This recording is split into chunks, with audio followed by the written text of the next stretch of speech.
Bueno, iniciamos hoy con la introducción al modelo. Para esto necesitamos evaluar y comprender diferentes conceptos. Entonces, para poder introducirnos al modelo atómico tenemos que conocer de ciertos experimentos y ciertos fenómenos que ocurren en la naturaleza. Entonces, el primero que vamos a mirar es el óptico. Recordemos que todos estos conceptos se van a unir para entender lo que significa el modelo atómico. Entonces, lo primero que vamos a mirar es óptica. Pero conceptos muy básicos de óptica. Ejemplo, nosotros conocíamos a Newton y Newton no solamente experimentó con la gravedad y planteó sus tres leyes de la física, sino que además trabajó con la luz y él trabajaba con prismas. Estos prismas eran capaces de que de cuando una luz blanca incidía sobre el prisma era capaz de que de separar esa luz blanca en colores.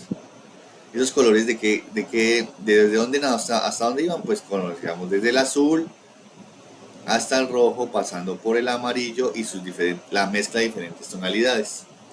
Algo muy similar a lo que pasa con el arco iris, ¿cierto? Lo que pasa con el arco iris es que tenemos pequeñas gotitas de agua que al incidir luz, ¿cierto? Generan lo que se conoce como el arco iris. Algo muy similar. Se puede decir lo mismo, podríamos decir. Es decir, que las gotas de luz funcionan como prismas. ¿Listo? Sin embargo, esto apenas era el inicio del estudio de la óptica. ¿Qué conclusión Newton obtuvo de esto? Ojo, decía lo siguiente. Las conclusiones de estos experimentos son que nos van a servir más adelante. Conclusiones. Primero, la luz blanca es la combinación de todos los colores. Esa es una de las primeras, digamos, la primera introducción que nosotros, o primer concepto introductorio que necesitamos entender. ¿Listo? Newton a partir de eso dijo, tengo una luz blanca y por tanto, al colocarle un prisma, lo puedo descomponer en colores. ¿Eso qué quisiera decir? O que la luz blanca generó ese color, o que la luz blanca está compuesta de todos los colores, ¿no? La mezcla de todos los colores es igual al color blanco, o la luz blanca que él conoce. Por otro lado, y entonces aquí vamos a colocar, asumir que esta hipótesis es correcta. Listo. Ahora vamos a hablar de en nuestro segundo trabajo. En el segundo trabajo que vamos a mirar es el dado por el señor de Broglie. El señor de Broglie, mira, este color está un poquito difícil. Coloquémosle.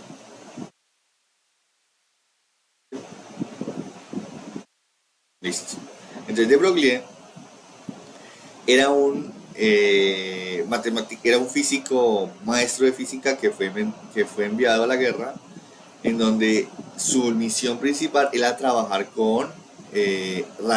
trabajar para generar comunicaciones. Y entre ellos estaban probando lo que se conoce como las ondas. Entonces, aquí arranca una de las preguntas que casi siempre nos hacemos. ¿Qué es una onda? Entonces, una onda es una fluctuación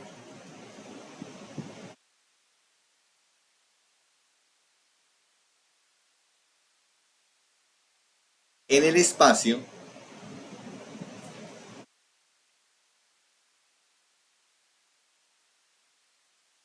que transmite, que transmite energía. sin masa, sin masa. Listo. Entonces, ¿qué fue lo que esa fluctuación de esa onda, ¿cierto? Genera o transmite energía. ¿Qué hizo Broglie? Broglie fue capaz de manipular propiedades de esa onda. Ejemplo, colocaba, podía disminuir o aumentar lo que se conoce como la longitud de la onda.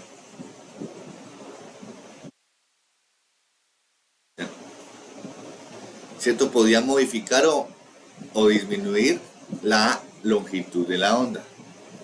Entonces, recuerda que la longitud es la distancia entre cresta y cresta o valle y valle, es desde un punto equidistante, es desde el mismo punto que tú tengas o definas la onda. Ahora, esta onda transmite ¿qué? Energía, no lo podemos olvidar. Masa, no transmite masa, es decir, no hay un momento en el términos de masa, ¿no? O sea, no es que yo reciba un golpe, no, simplemente recibo la energía, energía es lo que se transmite. Ahora, de Broglie hacía lo siguiente, más o menos parecía mucho a las antenas de ahora, sí, y de Broglie estaba acá, ¿sí? ¿Qué hacía? Hacía que esto vibrara de una forma diferente, generando una perturbación. Esa perturbación que era una onda. ¿Cómo hacía girar, cómo generaba esa perturbación? A través del movimiento de los electrones. Ustedes saben que los electrones cuando se mueven, o si no lo saben, se los digo, cuando los electrones se mueven, una corriente eléctrica se mueve a través del espacio, genera un campo magnético. Y ese campo magnético genera una fluctuación en el espacio que es una onda. Entonces, ¿qué hago? Si yo varío la corriente, ¿cierto? Pues voy a variar el campo, y si varío el campo, cambio la onda. Y podría entonces cambiar la longitud, ¿cierto? De cada una de las ondas. Y se da cuenta de lo siguiente. Esas fluctuaciones, cuando se acercaban a ciertas longitudes de onda, tornaban su experimento lo tornaban de un color en específico.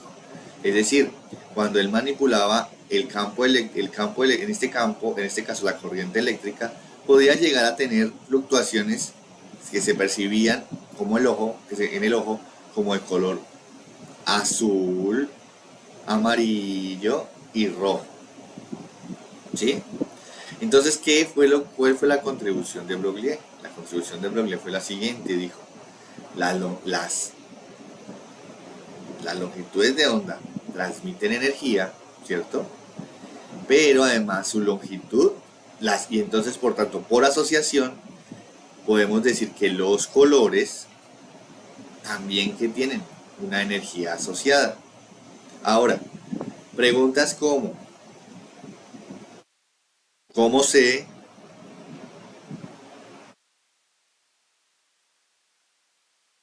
que una onda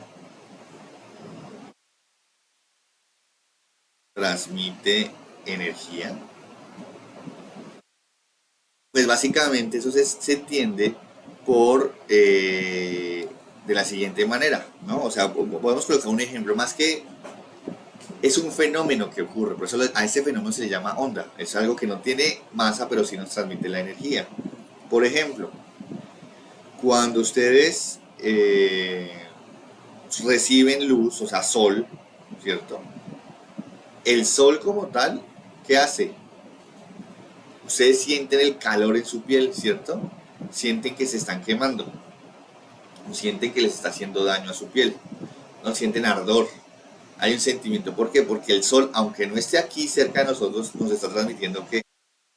Energía. ¿A través de qué? De ondas, ¿sí? Es decir, el Sol está generando un montón de fluctuaciones en el espacio que se conocen como ondas, que transmiten energía y nos llegan a nosotros. Otro caso sería si nosotros tuviéramos aquí una lámpara de luz blanca, como la que tenemos en el laboratorio. En el laboratorio, ¿qué nos pasa si tenemos prendido? ¿Nosotros sentimos calor cuando esa luz blanca está prendida? No, ¿cierto? O si sentimos muy poco a comparación si salimos afuera, donde está el sol a pleno. ¿Eso qué quiere decir? Que la lámpara también está perturbando el espacio, generando una onda y esa onda nos está transmitiendo energía. Y esas ondas tienen diferentes valores de energía. Lo que pasa es que Broglie, aunque ya sabía eso, no sabían que los colores también eran ondas. Entonces, si los colores son ondas y las ondas transmiten energía, pues por tanto yo puedo decir que cada color tiene una energía asociada. Y Broglie nos lo dice de la siguiente manera. Nos dice, pues que la energía es proporcional a 1 sobre la frecuencia. ¿Qué significa eso? Esos sus experimentos le dan esta connotación. Que a frecuencias altas, energías pequeñas. ¿Sí? Porque esto lo estás dividiendo. Y a longitudes altas, energías pequeñas.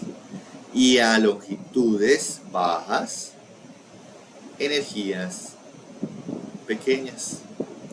De esta manera, a medida que los científicos empezaron a descubrir no diferentes tipos de ondas, las mismas ondas, pero con diferente longitud y por tanto con diferente energía, las clasificaron. ¿Cómo las clasifican? En rayos gamma, rayos delta. Entonces, miremos la clasificación.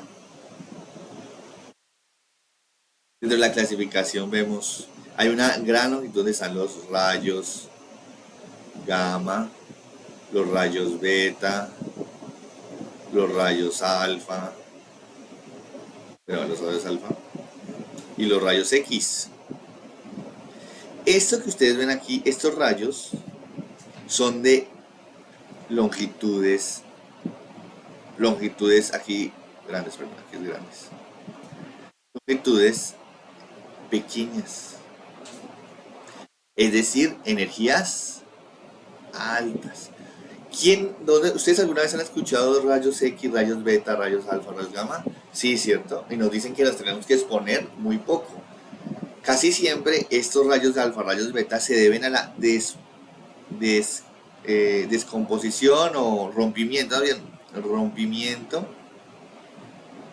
del núcleo atómico. Eso nosotros ya lo sabemos, pero en su momento no lo sabían. Lo único que ellos sabían era que eran radiaciones altamente energéticas que generaban un montón de problemas.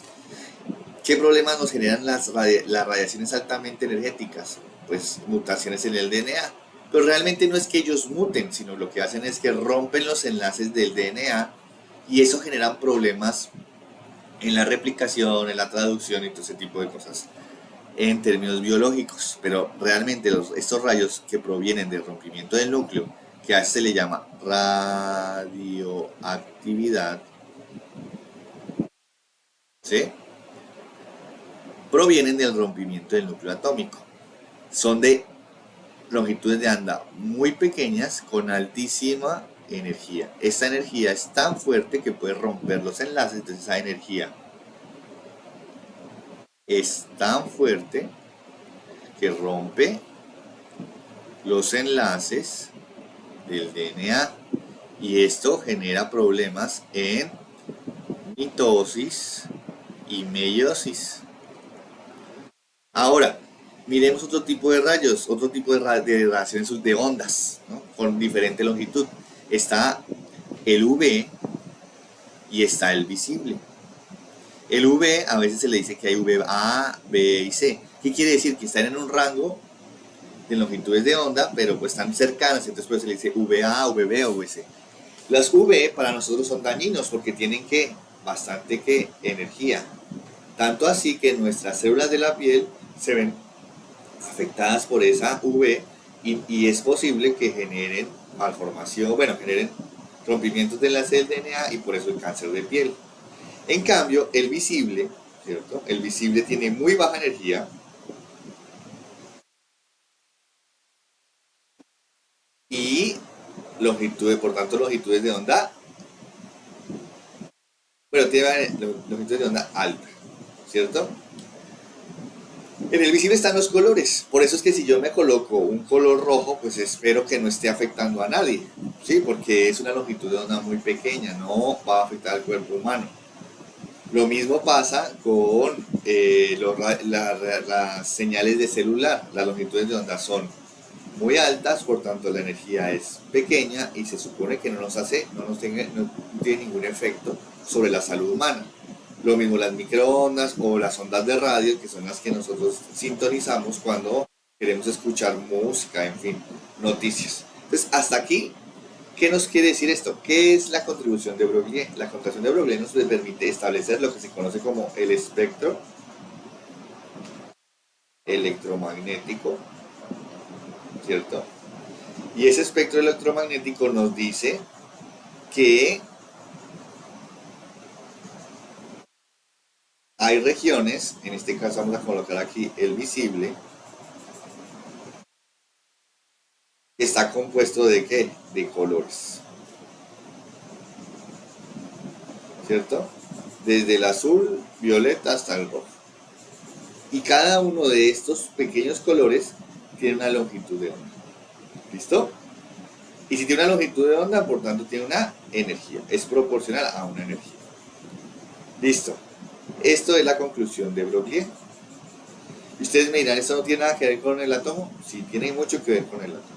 Pero necesitamos entender estos conceptos que son muy básicos, pues entender estos conceptos de forma básica para poder explicar lo que se viene a continuación.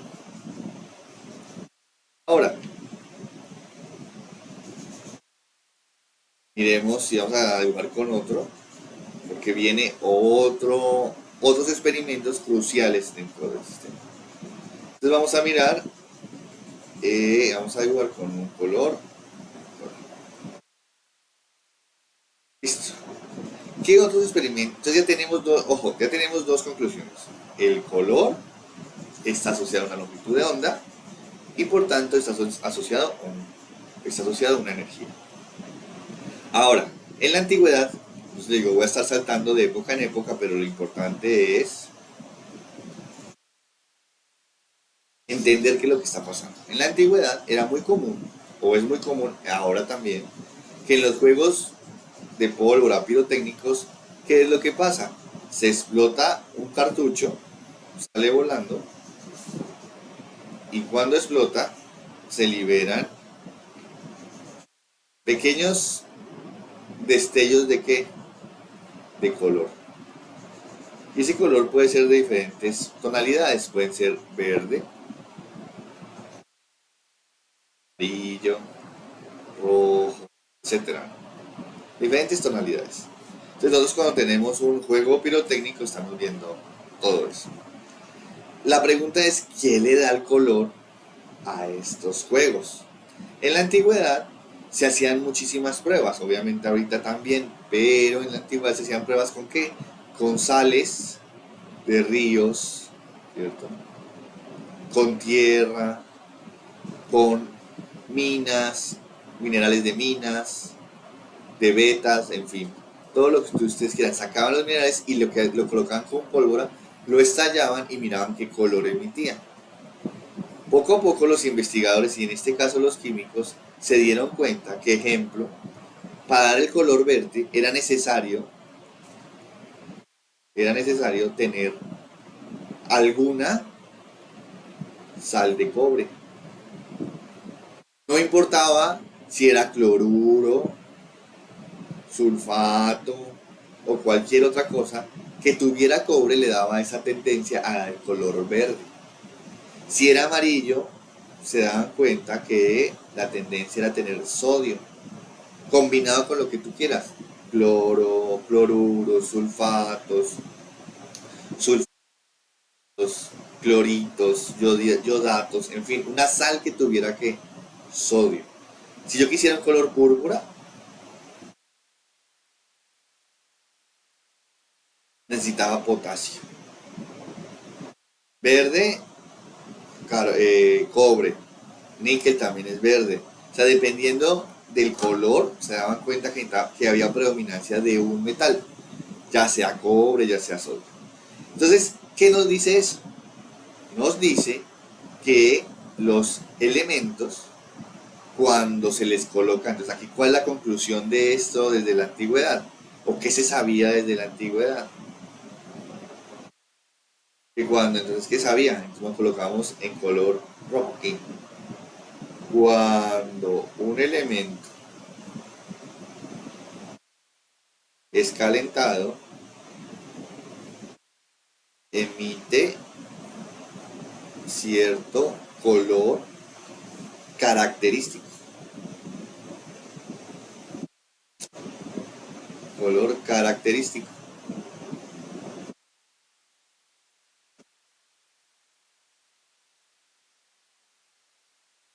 Esto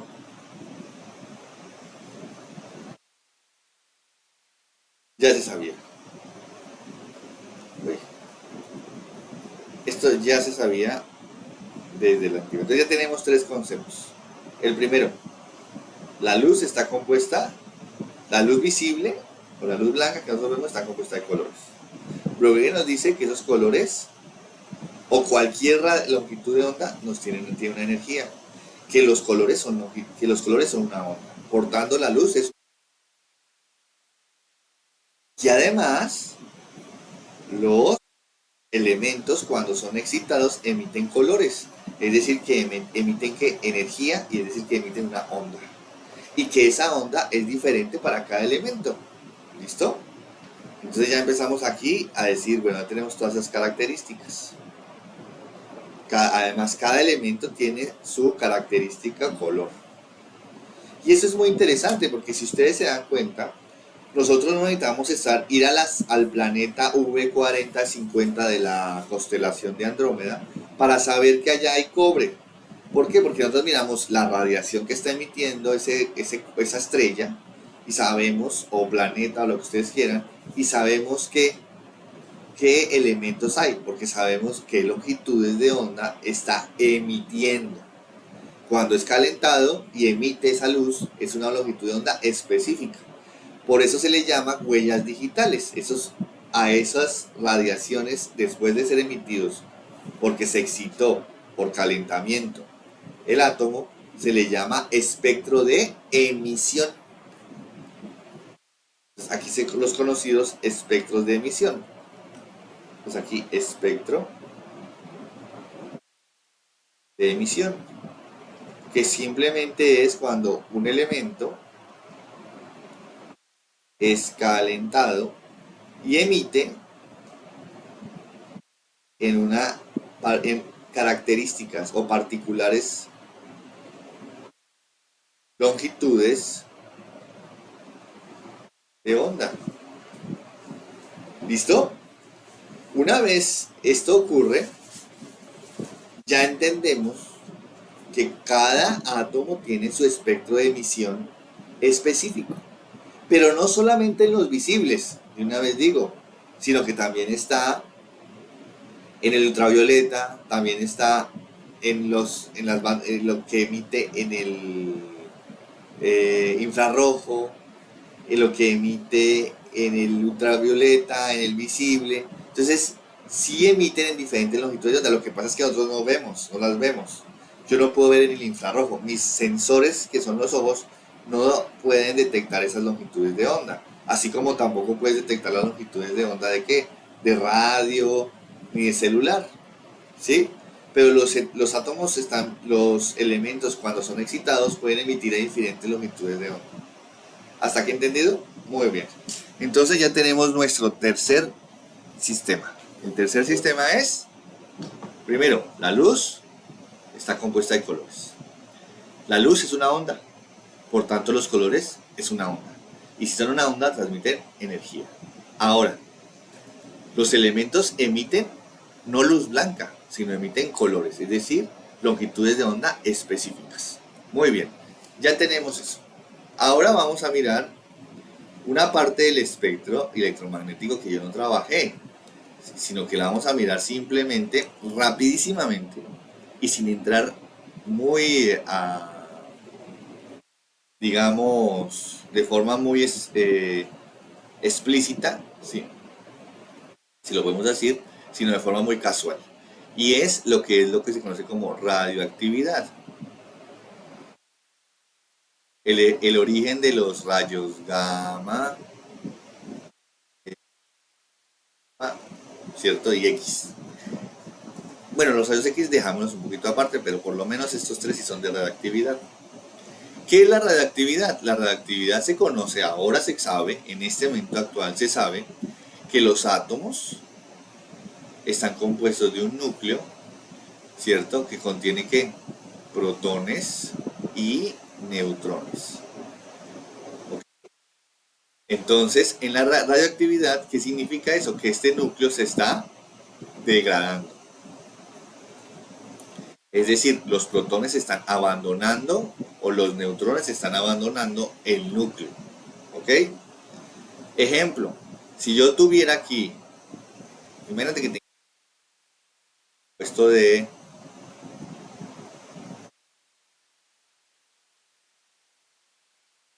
protones, bueno, y neutrones, ¿sí? Y quiere salir este protón, al salir este protón, imagínate que tengamos, otro ejemplo, perdón, aquí tenemos, ese es el 8, tiene 8 protones, es decir, es el oxígeno. Supongamos que pues es una suposición, que un protón sale de quién? Del oxígeno. Entonces ahora va a tener 7 protones. Pasé de ser oxígeno y me convertí en qué elemento de la tabla periódica. A ver, si los protones son los que nos dan a nosotros el elemento, ¿qué es? ¿Quién será el número 7? El número 8, ¿quién es? El oxígeno. Y el número 7 es el nitrógeno. Es decir, que cuando se pierden protones, el oxígeno pasa a ser nitrógeno. En química, sobre todo la química que nosotros vemos, no van a haber cambios ni de protones ni de neutrones. Es decir, siempre los átomos van a tener su misma esencia, siempre van a ser lo que son, no van a cambiar, no van a ser, no se va a volver de oxígeno, se va a volver un nitrógeno. ¿Por qué? Porque en la química que nosotros vemos solamente hay movimiento de electrones, rompimiento de enlaces y formación de enlaces. Hay algo que se llama química nuclear, que ya aquí están formando nuevos elementos por pérdida de protones y de neutrones dentro del núcleo, es decir, desestabilizando al núcleo. Pero bueno, sabemos que los átomos contienen protones y neutrones en el núcleo.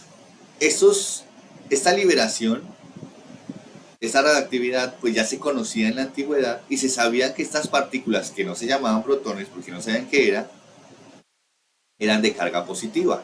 ¿Cómo yo sé que algo es de carga positiva? Muy sencillo. Imagínense que ustedes tienen aquí y aquí van a colocar un material que cuando este golpea, fluorece. ¿Sí? Entonces, ¿qué es lo que pasa? Imagínate que yo tengo aquí un elemento radioactivo y este elemento radioactivo está emitiendo ¿qué? Partículas alfa, es decir, positivas. Y van a golpear aquí a un lugar que fluoresce. Entonces yo siempre estoy viendo la fluorescencia aquí. Veo un puntito que brilla. Si le coloco un magneto, y eso ya desde muchos años se sabe, desde siempre básicamente, tiene un polo positivo y un polo negativo. Si yo coloco estas cargas, que son un magneto dirigido hacia este haz positivo, pues este haz va a ir hacia acá y va a golpear aquí. ¿Por qué? Porque tengo un magneto de carga positiva. Y las partículas como son positivas, es decir, se van a repeler. Por eso el haz va hacia acá. Si al contrario yo pusiera el magneto en esta posición, pues el haz se va a ver atraído por ese campo negativo y va a intentar desviarse. De esta manera se dieron cuenta que esas partículas que estaban saliendo de un elemento radioactivo eran de carga positiva. Entonces, ¿qué aprendimos? Harta cosa que aprendimos aquí. Que la química que vamos a ver se basa en los electrones.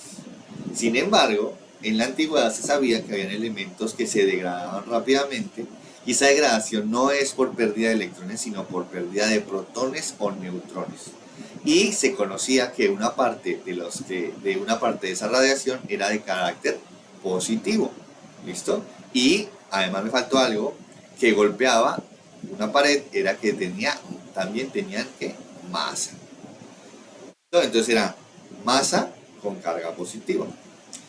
Esto es lo que nos dice nuestro cuarto evento importante. ¿Listo? Muy bien. Y ahora sí empezamos con el mundo de los experimentos que nos trajo la definición de los diferentes modelos atómicos. Desde el primero hasta el más actual. Entonces, a ver, ¿cómo colocamos el bajo? Entonces, el primero de ellos, el primer experimento que denotó en un modelo atómico fue el de J. J. Thomson. ¿Él qué fue lo que hizo? Básicamente, colocó dos láminas de cobre separadas y a cada una las unió a una fuente de poder. Cuando yo les digo fuente de poder es que las conectó ¿a dónde? A la luz eléctrica. ¿Qué es la luz eléctrica? La luz eléctrica simplemente es un sistema en donde hacen girar los electrones hacer mover los electrones en una dirección, haciendo que, aunque aquí también hay electrones, no hay tantos como están en este lado. En este lado hay muchos y en este lado hay pocos, ¿cierto? ¿Eso qué quiere decir? Hay muy pocos. Hay muy pocos y aquí hay muchos, los concentran. Es decir, estas fuentes de poder lo que hacen es dirigir la corriente eléctrica hacia un punto, es decir, llena esto de electrones y al llenar esto de electrones, pues aquí son pocos. Por tanto, aquí podemos decir que aquí esto es de menos carga negativa, por tanto es positiva, y aquí tengo mucha carga negativa. Y además todo lo colocó dentro de una cámara al vacío. ¿Qué significa el vacío? Que no hay gases. ¿Para qué? Porque él quería ver si existía de corriente, es decir, si lo que él conocía como corriente alcanzaba a saltar de un punto a otro. Si hubiera gases, hubiera un problema, porque los gases iban a interrumpir ese flujo. Entonces por eso no hay gas, por eso están trabajando en el vacío. Ahora, ¿él qué hizo? Empezó a aumentar el voltaje hasta que se dio cuenta que generó un salto de electrones. ¿Cómo se dio cuenta que un salto de electrones? Pues pudo medir aquí corrientes, ¿no? Aquí empezó a medir corrientes, es decir, que estaban saltando cosas de aquí hasta acá y empezó a medir corriente. Por tanto, él se da cuenta y empieza a darse cuenta que los átomos están constituidos, porque él decía, esto no son partículas, no son elementos porque hay vacío, y además si le coloco un magneto de carga positiva, el flujo se va hacia el magneto. Quiere decir que estas partículas están cargadas negativamente, entonces dice, son partículas cargadas negativamente.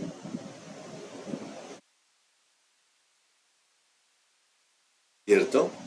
Que solamente se dan cuando hay una diferencia potencial y aprovechando un experimento que no vamos a nombrar aquí, pero que también es importante en términos generales, y demuestran que la masa es muy pequeña, la masa muy pequeña. Este es el experimento de Millikan. Un experimento relativamente sencillo en el cual lo que hacen es colocar de aceite cargadas negativamente y lo que buscan es que levite, es decir, le colocan aquí carga positiva para evitar que caiga. Entonces, cuando compensa la carga positiva con la carga negativa que viene el aceite, pues queda levitando. Esa carga es la carga de ¿quién? De las partículas cargadas en el aceite. Por tanto, decían, bueno, si yo tengo que aquí aplicar tantos voltios para evitar que caiga la gotita, eso quiere decir que la, quiere decir que las partículas de aquí están cargadas y tienen una masa y hacen sus cálculos pesando la gota muchísimas veces de tal manera que se aproximan al valor de las partículas cargadas negativamente aquí y a eso se le llamó electrón. Entonces tiene una relación carga-masa, que tienen su carga y tienen su masa. Pero bueno, digamos que a consideraciones muy generales el experimento de Millikan. El experimento de Millikan nos permite determinar esa relación carga-masa. Ahora, ya sabemos que las partículas están cargadas negativamente, tienen una relación carga-masa. Y lo que dice JJ Thomson es, como son tan pequeñas y provienen de los átomos, pues definitivamente los átomos están constituidos ¿qué? Por esos electrones. Y dibuja y hace lo que se conoce como el modelo atómico, que se conoce como el pudín de pasas. Es una exageración, pero es interesante entender que JJ Thomson decía, yo no puedo colocar electrones juntos, porque si coloco electrones juntos se van a intentar que repeler, van para todo lado, porque negativo con negativo se repele. Entonces él, para solucionar ese problema, le coloca una gel, o un gel de carga positiva, de tal manera que esto puede neutralizar las cargas negativas de los electrones. Digamos que ese fue el primer modelo atómico como tal, ¿no? Un modelo puramente químico, porque JJ Thomson era químico, pero que involucra directamente el hecho de tener cargas positivas, o sea, por lo menos un gel positivo y cargas negativas que dan los electrones. Después de eso, pues hubo un debate de cómo es posible que un átomo tenga una gel positiva, de qué está compuesto, en fin. Y muchos experimentadores intentaron pues demostrar este tipo o objetar este tipo de modelos. Entre los más exitosos se conoce como lo conoce como el modelo de Rutherford. Diseñó un experimento muy sencillo. Ya sabemos que podemos colocar un elemento radioactivo en este punto y aquí generamos una pequeña abertura y esto está lleno de ¿qué? De plomo, de tal manera que por la abertura va a salir efectivamente un haz de carga positiva que va a golpear una lámina finísima de oro. ¿Qué pasó? Se esperaba, porque esto es lo que esperábamos, o bueno, yo no esperaba eso, en ese científico se esperaba que estas partículas de radiación que son positivas y de mucha masa, pues iban a pasar derecho por el modelo de pudín de pasas, porque primero las cargas positivas eran que una gelatina y segundo el electrón era de carga negativa, era tan pequeñito que pues básicamente no le podía hacer absolutamente nada al protón por términos de masa, porque era extremadamente másico, aunque la carga del protón se asocia como más uno y la carga del electrón se asocia como menos uno, ¿cierto? Tienen, digamos que las mismas cargas pero opuestas.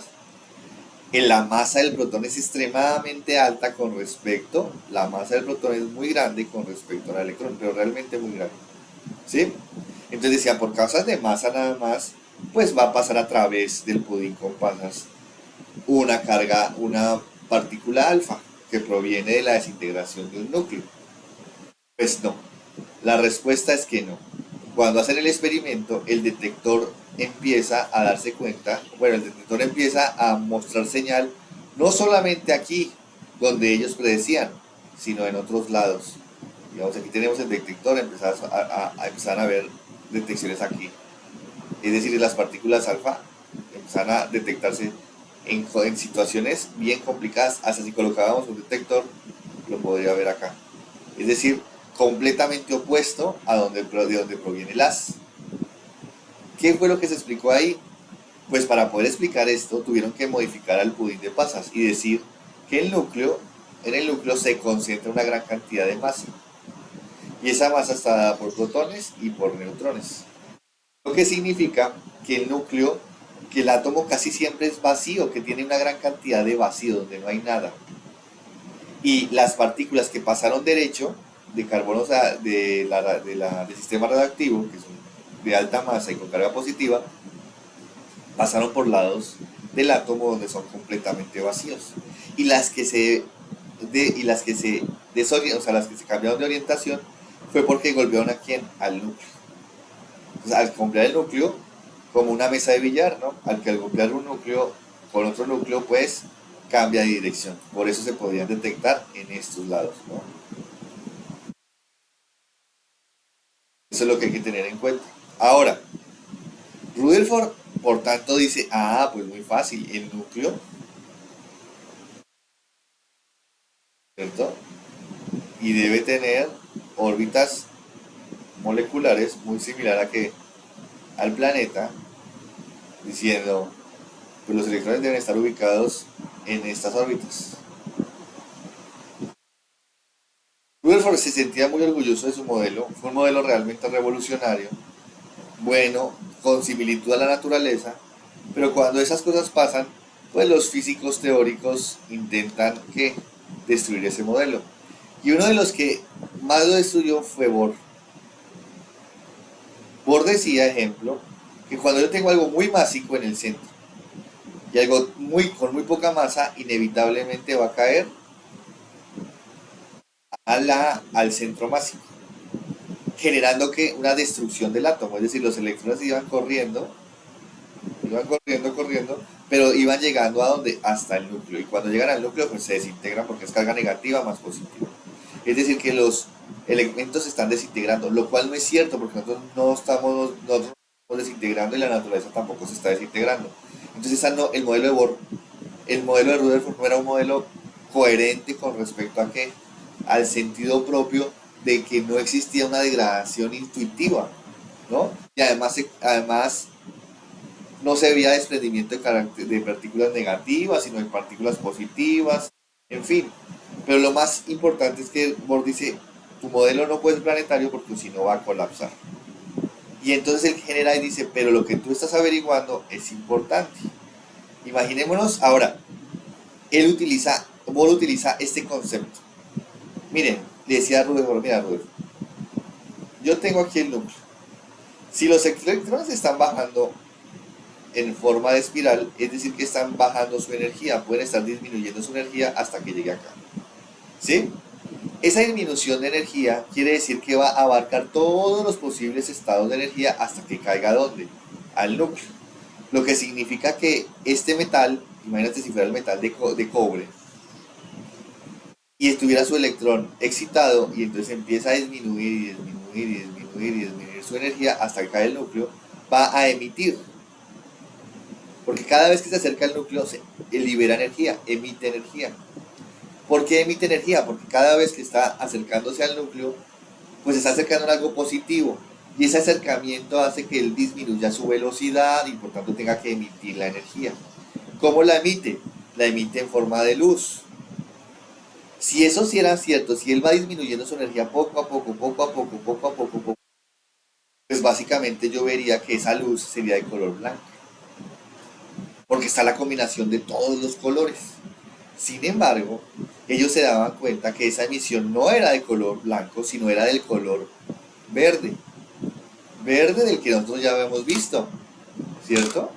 Es decir, que los electrones no están girando los electrones no están girando en forma de espiral para caer en el núcleo. Porque si fuera así, sus longitudes de emisión serían del color blanco, emitirían todos los colores.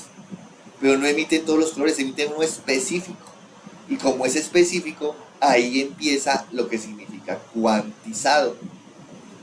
¿Por qué? Porque dice, mira, tu modelo planetario funcionaría sí, solo sí.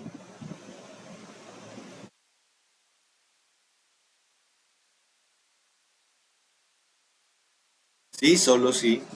Cada nivel está restringido, es decir, los electrones que están aquí tienen un nivel de energía y esos que están aquí tienen otro nivel de energía. Para que este electrón que esté aquí salte, se le tiene que dar que energía, porque este nivel es de mayor energía que el anterior.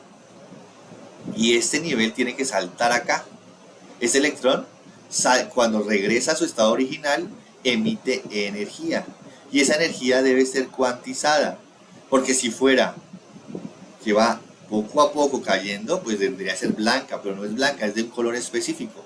Es decir, que salta de un punto a otro punto, como la teletransportación de Goku, algo así. Que teletransporta de un lugar a otro. Este se teletransporta cuando se le da energía de un nivel inferior a un nivel superior. Y cuando la va a emitir, porque la naturaleza le gusta estar en estados de energía mínimos, pues la libera. ¿Y cómo la va a liberar? De aquí hasta acá. Y la libera de esta manera. Al liberarla de esta manera es liberación de energía. Pero esa energía va a ser de un valor específico. Es decir, no es luz blanca, sino es de un valor específico. Lo que significa, por tanto, que es proporcional a una longitud de onda. Y él dice, para que eso ocurra, esto tiene que ser cuantizado, salto de un lado a otro. Por eso el modelo de Bohr es un modelo cuántico, ¿sí?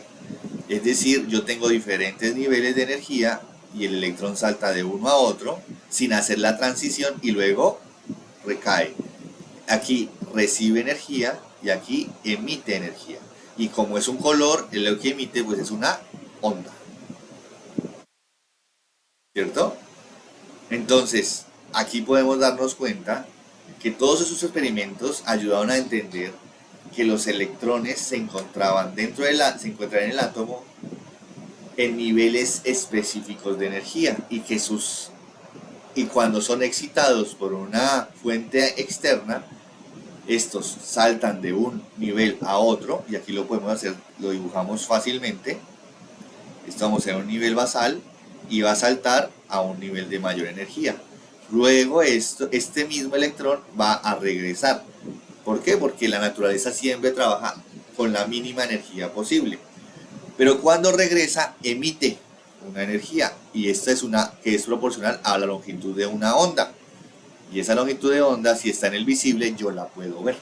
Y ese sería el color característico. Además que nos dice que los átomos tienen niveles de energía, que cada átomo tiene niveles de energía diferentes. Ejemplo, si este es el cobre, el del níquel puede ser de esta forma. Es decir, más espaciados. Y si son más espaciados significa que emiten energías diferentes. Por eso este cobre, cuando es calentado y cuando vuelve a su estado basal, así se le llama, estado basal, emite energía diferente al níquel, que tiene niveles diferentes. Entonces la energía del cobre es diferente a la energía del níquel, ¿cierto? Entonces ya se empieza a entender que el modelo de Bohr es un modelo robusto, interesante, explica el fenómeno de color, explica por qué no se destruye, porque los niveles son cuánticos. Sin embargo, hay otro físico por allá que le hace un cálculo que lo deja sorprendido. ¿Y cuál es? Le dice, bueno, imagínate que yo llevo un hidrógeno, lo llevo al Sol, donde hay una temperatura gigantesca de 3500 grados Kelvin. Sí, impresionante. ¿Qué tamaño deben ser los átomos en el Sol? Porque entonces se dan cuenta que el tamaño de los átomos en el Sol básicamente son de igual tamaño que el de una persona, lo cual es falso, ¿sí? Porque no se podía lograr. Lo mismo se hicieron en los hornos de aquí de carbón. Se llegaban a temperaturas de 800, 1000 grados, 1000 grados. Nunca se veía al átomo como tal, no se veía expansiones, ¿sí?, de los átomos debido a que los electrones estén saltando de nivel a nivel hasta que alcancen la energía. No. Entonces a Bohr le dijeron, ese modelo sí es bueno, pero tiene unas grandes dificultades, entre ellas la que les digo. Por tanto, se llega como a un punto muerto, donde ya no se sabía qué hacer, hasta que llega un señor que se llama Schrödinger y concibe al mundo de la naturaleza de una forma muy diferente a como lo estaban concibiendo físico-matemáticos de esta época. porque ellos son un poquito más antiguos que Stroyer. Stroyer saca su teoría del modelo atómico más o menos en 1933, mientras que Bohr, JJ Thomson está entre 1800 y 1910, 1880 y 1910, como unos 30 años. Se, se llega a un punto muerto después de Bohr, porque el de Bohr funciona muy bien, pero no se entiende hasta dónde deja ser átomo, es decir, Bohr decía, pues es que a esas temperaturas ya no es hidrógeno porque ya se fue tanto el electrón, pero el Sol y las estrellas demostraban que seguía siendo hidrógeno y seguía habiendo helio a esas temperaturas tan altas. Entonces, el modelo atómico no estaba funcionando bien para esas condiciones. Llega nuestro amigo Schrödinger y dice, voy a pensar las cosas de una forma diferente. Y esas formas diferentes las vamos a ver en la próxima clase.